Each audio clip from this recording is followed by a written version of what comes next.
What's up, everybody? My name is Wreck-It Rob, and today we're going to be going over how to rune pretty much every hero in the game. I have a list of just different types of heroes that I've kind of seen. I think this mostly encompasses everything. If I miss anything, please let me know down in the comments. I'll gladly post down there my suggestions for how to rune them. This is not like an in-depth of every single hero. This is just, if the hero fits into this category, then this is how you rune it. So I'm going to be going over nukers, which are broken down into farmers, people who do straight damage, and if they do damage with buffs or debuffs, as well as if their damage is based on max HP or max defense, but they're still kind of a nuker. And then we have healers, buffers, and cleansers, which you can kind of put together, and then debuffers, which also brings in dot dealers, or people who do bleeds, burns, and poisons. So we're going to be going over all that, and I'm just going to be giving you my suggestions for how to rune them. So first we're going to be looking at nukers, and the first one I have up here is farmers. So if you think about what you need a farmer to do, you need a farmer to really be there for 3 stages, be able to kill everything, and preferably not take any hits. So you really only need them to go first. If you can get enough speed on them to make sure they go 2 turns around, then you can potentially throw speed on slot 1, but just overall, like when you're starting off in the game, especially people who are going to be really getting a lot from this video, you're going to be wanting to put attack percentage on the first slot. Preferably a decent attack rune, because you want them to be killing everything. Then on second slot, you want either crit damage or crit rate, and then let's say second slot, fourth slot, and then sixth slot you want attack percentage again. Now for rune sets, you want either attack, destruction, those are just the 2 straight up damage dealing sets, but there's 2 more. You can also throw drain on them, which is if they take a hit, if they deal out a bunch of damage, they're going to get all that healed back. Drain is always a good kind of pick for a farmer, especially if you're dealing with an AoE farmer, because they tend to do more damage, just kind of more spread out. So they're going to be healing a lot more. And then the last one is Desperation. This one, once again, is more for an AoE farmer. This is especially if you have multi-hits on AoEs, which, by the way, AoE means area of effect. So if it's someone who's mostly dealing with attacking everyone at once, like, think the monk. Throwing Desperation on the monk would be pretty decent, because almost every attack I think every attack he does, he hits everyone. So he's getting a chance to stun them every single time. Like, he's getting a chance to stun everyone on that team every single time he's attacking, which is going to be great. And if the stuns land, then you're going to be decreasing the amount of damage that your team is going to be taking. So any of those 4 rune sets, attack, drain, desperation if they're an AoE, or destruction, any of those will work good on a farmer. For a 2 set, I would suggest wild, simply because none of the other ones are really necessary. Like, if you're building the correct farmer, you don't really need to be tankier. You're not going to need team runes on him, because your team is going to be fodder farmers. So I would really just suggest wild, or just really whatever gives you the best stats, because you're not looking to get anything fancy from a farmer. The fanciest thing you're going to have is either desperation or drain if you go those routes. But that's pretty much it. Something to note, if you're doing desperation runes where they stun, you might want to prioritize hit a little bit more, just to make sure that some of your stuns will actually land when they hit. So the next type of nuker is just someone who just does straight damage, just a ton of damage. For that one, preferably attack on slot 2. Depending on if you're using him in arena or somewhere, you might want to throw speed on slot 1 or on slot 2. It's kind of up to your choice. If they're just doing straight damage, not a whole lot else, it's not really a whole lot to really do. You just want to make him so that they deal a lot of damage and can kill things. But yeah, so speed or attack on slot 2, crit damage or crit rate on slot 4, depending on your rune quality, and then attack on slot 6. And for these, just do either attack or destruction. And then for 2 slot, just pick wild. You really want to prioritize really high crit rate and either high crit damage or attack. Like I said, depending on your rune quality. You can also potentially throw Berserk on these. I don't really think it's necessary. I would really only throw Berserk on a nuker like this if I was taking him into Arena or Apex Arena and he has an amazing 3rd skill that just has like a 5-turn cooldown, because you want that to go off more than once in an arena battle, and most arena battles only last 3-4 turns. I think the average is about 3 turns. But yeah, if he has an amazing 3rd skill that you really want to pop off more than once, throw Berserk on there. So next, and this is really the last one for nukers, is nukers who do damage, but they also buff and debuff. These are kind of like a type of hybrid hero, and you'll see that a lot. There are a lot of heroes in this game that are hybrid heroes. Like, I mean, if you look at the Angel of Death, even Angel of Death is a farmer, but if you look, 1st skill has an HP regen lock, 2nd skill has a defense break and a slow. So there's a lot of heroes that kind of fit more into this one than the other ones, but you kind of got to use it with discretion. It's more about where you want to use, or like how you want to use this hero. So when you're talking about like arena or anything like that, you're really wanting to bring people who have good buffs or debuffs with them. Like, you want everyone to have kind of something, because you want your whole team to synergize together. Whereas in Colossus or Leviathan, if you have enough to clear it, you might want to just bring one nuker in to speed up your run, or one straight damage dealer to speed up your run, so you wouldn't prioritize hit or anything. Anyway, so for damage with either buffs or debuffs, you're really wanting speed on slot 1, because you want those buffs or debuffs to be going off more. And then the rest is kind of the same: crit damage or crit rate and attack, preferably agile or a fast attack or destruction set.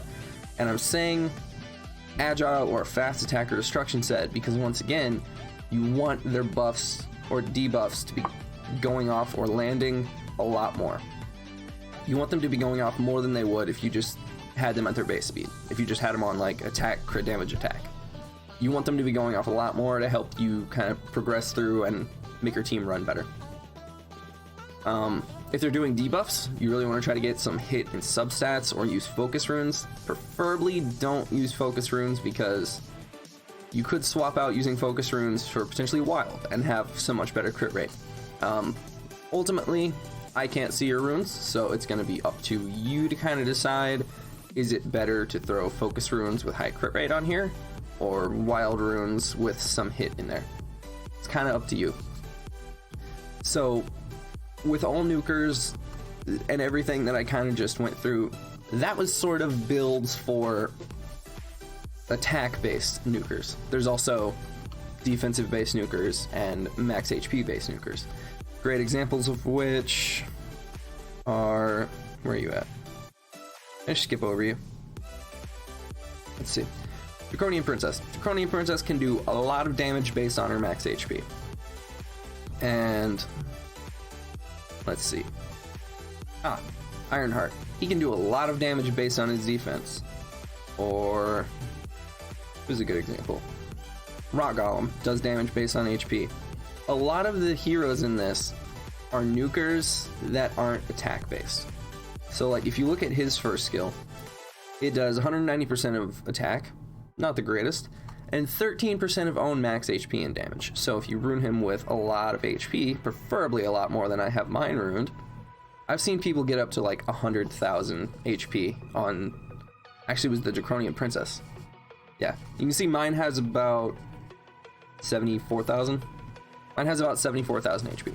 You could easily get 100,000 on there with better runes than I have. So if you're thinking about 13% of max HP, it's about 13,000 damage that you're just doing.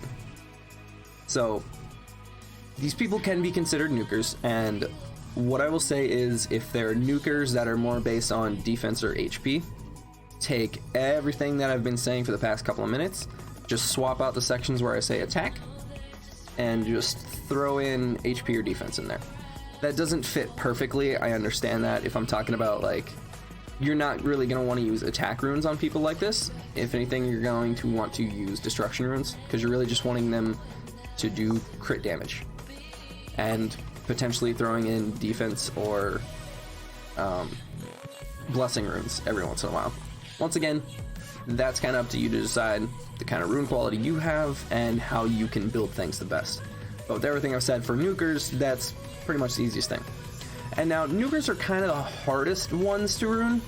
I feel like I'm going to get roasted in the comments for that, but determining which type of nuker you have, runing them the correct way, that's kind of those are kind of the hardest ones to rune. Like my Hattori. He's probably one of the hardest ones to rune, because I have to put hit on him, I have to put speed on him, I have to put attack on him, I have to put all these things on him. Whereas with just a straight nuker, just attack, crit rate, crit damage. Those three things, and you're fine. So, nukers are really the hardest to rune, whereas for the next category, which is healers, buffers, and cleansers, which are kind of all lumped together because they're easy. They're easy to rune. So for healers, buffers, and cleansers, you're gonna want to have speed, HP or defense, HP or defense. That's 2, 4, 6.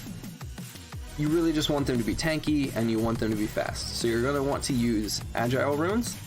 If you're using them in arena, use immunity, because people are going to want to take out your buffers, cleansers, healers first, because those are the ones that are going to pose more of a problem after the first turn.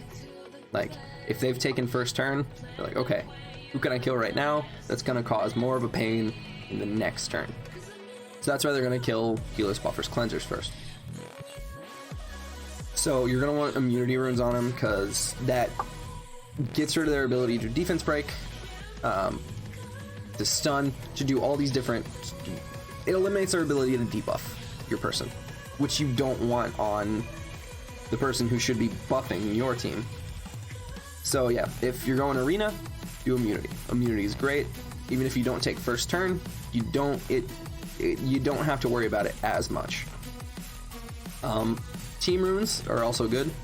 If you know that you're taking first turn, if you are, one of the fastest people in the game, and say you're using like your speed team, or like my similar speed team, which is Windwalker, and then Flame Spirits, and then Una, and Enchantress. If you're doing that, and you have the most speed on some of your team runes, throw some of your team runes on there. Like, for my Una, if I could throw on... What's the rune called? Can't think of it. I don't really use team runes yet, so... Conflict? Yeah, where it boosts every hero's attack. If you're bringing in a team of nukers, throw conflict runes on her. Then your team's just going to be doing, 8% more damage. So it's going to increase your ability to kind of speed through things and do stuff like that. You can also throw on any of the others if you just want your team to be tankier, resist more, anything like that. So that's immunity and team runes, or counter runes. Now this one, counter runes need to be used with kind of a bit more thought behind them, because you're gonna kind of wonder why you're throwing counter runes on something that doesn't do a whole lot of damage. Well, that's because if it has something where when it attacks it buffs something on your team, or if it has a debuff for their team, or dots, or anything like that, you really want counter on there, then that gives that first skill a chance to hit more and go off and help and weaken their team more. So use counter runes sparingly, only if they have a good buff or debuff on the first skill. And the only reason that you should be really throwing hit on a healer, buffer, cleanser is if it's like... Oh, where is she? In storage. Yeah, if it's like your Holy Cleric. So the Holy Cleric is a healer. It's a dedicated healer. You have healing on the second skill, which is also a cleanse, and then healing and buffing on the third skill. First skill, though, is a strip. So the only reason that you would throw hit on her is if you're using her first skill further for her strip, which would also be a good reason to have counter runes on her. Because if they hit you and they have an attack buff, well, if it doesn't kill her and she pops off her counter, she can potentially take that attack buff off or defense buff or anything like that. So that's really the kind of thought behind using counter runes. Yeah, other than that, if it's a dedicated healer or a dedicated buffer or cleanser, don't worry about hit at all.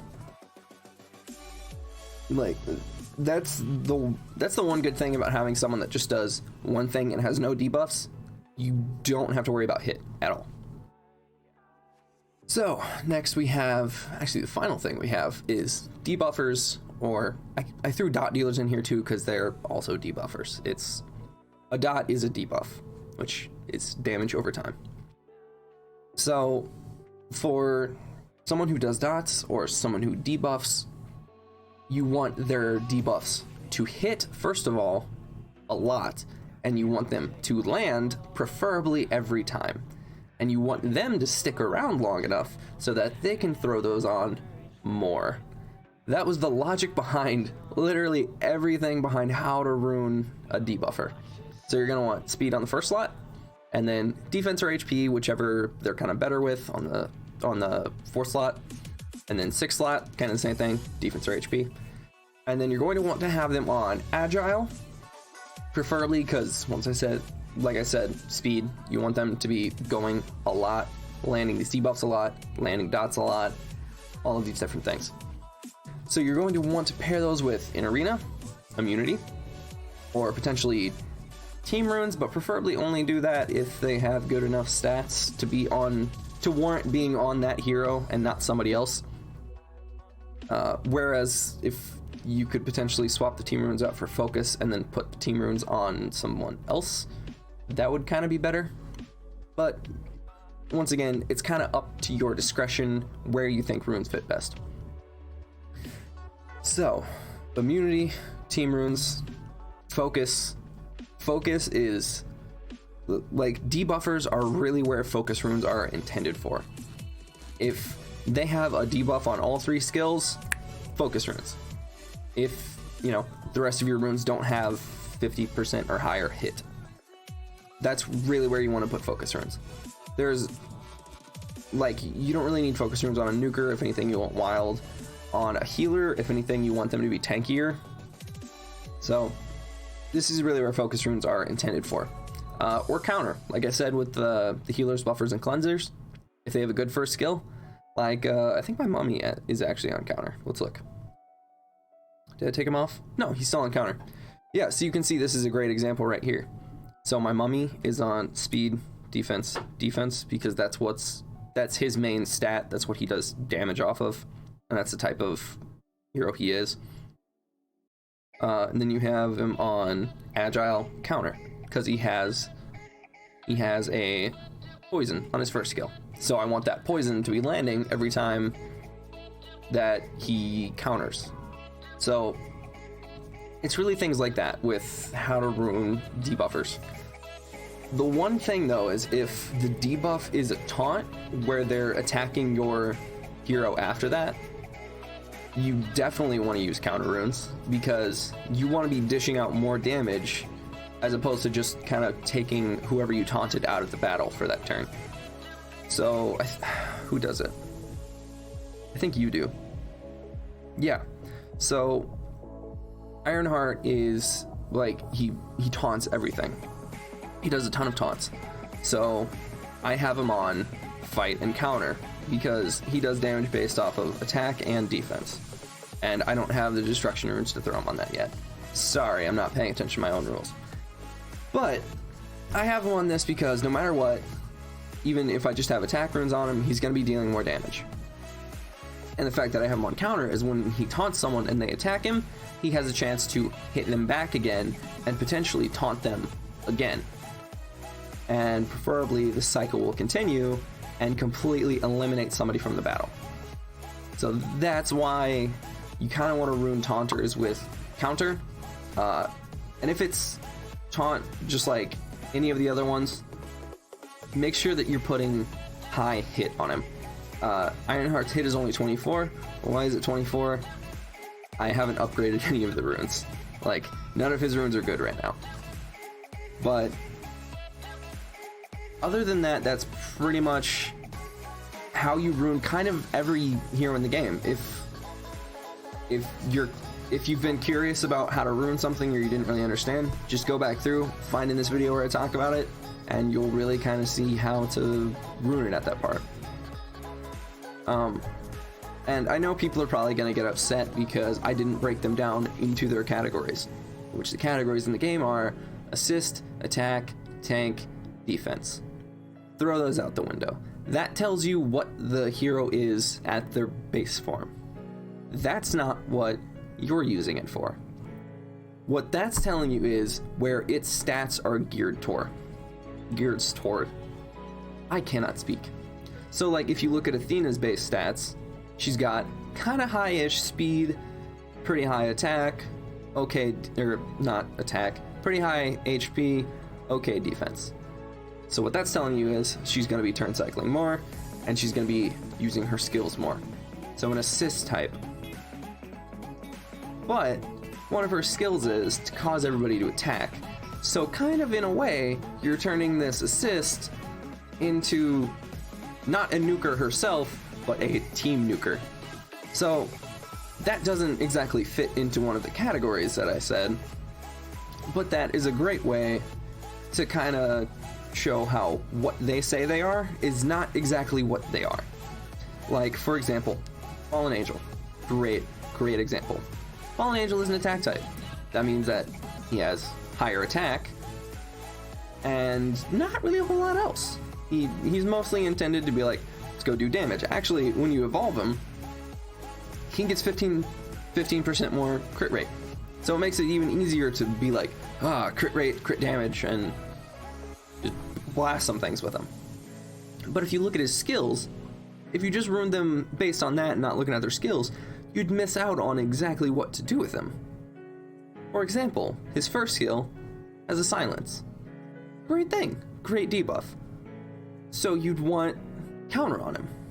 But you really only want counter on things that are going to be sticking around a lot longer, so they land more. Yeah, it goes up to a 50% chance every time, which is great. But 50% means that if he's ruined like an attacker, and he goes out, hits it once, he's going to be dead when he gets attacked the next time, because he's not going to have the stats to do anything. His second skill is an AoE cleanse for your whole team. If you ruined him just as an attacker, and you just did attack, crit damage, attack, this wouldn't be landing that much, or this wouldn't be being used that much. So there's kind of really no reason to ruin him for attack and use this skill, which is by far, in my opinion, one of his best skills. I love this skill. I use this on Leviathan. It does so much damage. And something else that you're missing out on if you just looked at the attack is what this skill does. It deals 4% of his own max HP in damage for each negative status effect he cleanses. Because it says he cleanses it and then absorbs it, but he cleanses, then he does damage based on how many he cleansed. That's really what it does. So if you ruined him with low max HP, this skill would end up doing like even less damage, because it's doing it based off his max HP, not based off his attack or anything. So you really wouldn't be getting as much use out of this skill. And then his third skill increases his damage for each point of speed, and then attacks also reduce the enemy's energy. You also have a chance to get a bonus attack turn. Once again, phenomenal passive. It lowers energy, it increases his damage based on his speed, and it gives him a chance to get a bonus attack turn with every attack. Like, if you just ruined him based on attack and didn't really look at his skills before that, you'd miss out on all of this goodness in his skills that really tell me to ruin him more, like this. Don't pay attention to the broken set. It's just where I had the best runes. Is it, actually? Pretty sure those are 6 star. Yeah. just where I had the best runes. 6 stars are hard to come by. But yeah, I have him runes speed, HP, HP. Why? So his things go his things activate more, he does his skills more, and he sticks around for longer, because I want that silence to be landing, and I want his cleanse to be constantly going throughout the battle. All these things.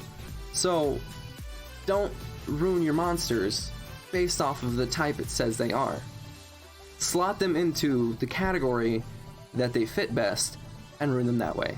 Even if their stats don't exactly line up with how it should be, doesn't matter. Ruin them the way they should be used. Don't ruin them based on what you're told they are.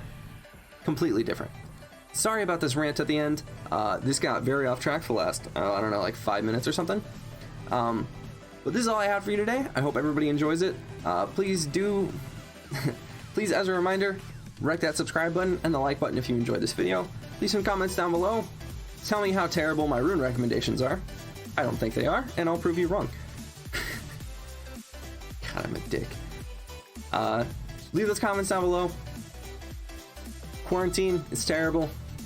I sit in my room constantly, every day, playing video games. At least I get to sit and make these videos and play this game with you guys.